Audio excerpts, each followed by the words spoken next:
नमस्कार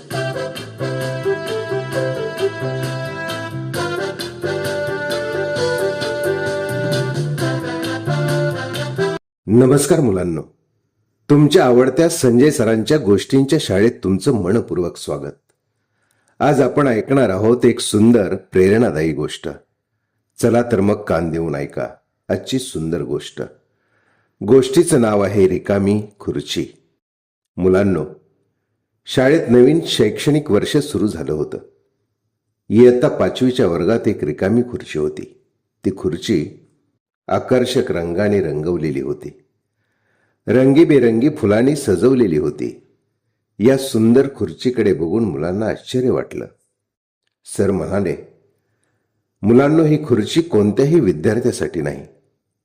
मग सगळे एकमेकांकडे पाहू लागले आणि अचानक त्याच दिवशी एक नवीन विद्यार्थी वर्गात आला. त्याचं नाव होतं समीर. थोडा घाबरलेला होता. सगळं त्याच्यासाठी नवीन होतं. नवीन शाळा, नवीन मित्र. तो इकडं तिकडं पाहत होता. त्याचा चेहरा रडवेला झाला होता. सरांनी त्याच्याकडे पाहिलं. सर हसून म्हणाले, समीर, ही रिकामी खुर्ची तुझी वाट पाहत होती. समीरनं खुर्चीकडे पाहिलं. त्याला ती खुर्ची पाहून खूप आनंद झाला. मुलांनो, समीरला सरांनी पुढं बोलावलं आणि त्या सुंदर खुर्चीमध्ये बसायला सांगितलं.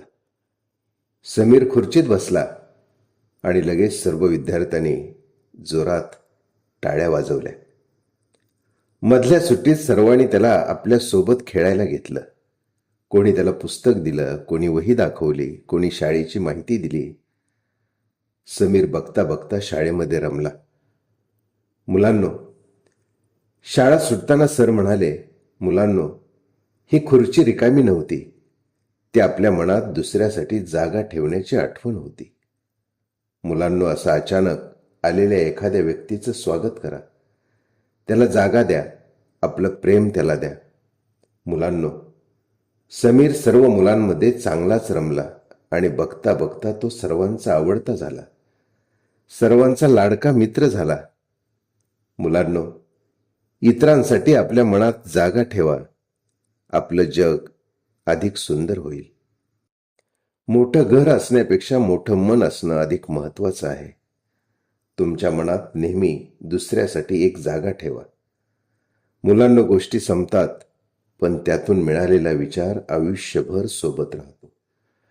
पुन्हा भेटू संजय सरांच्या गोष्टींच्या शाळेत. तोपर्यंत रोज एक गोष्ट, रोज एक नवा विचार आणि रोज एक चांगलं काम. धन्यवाद.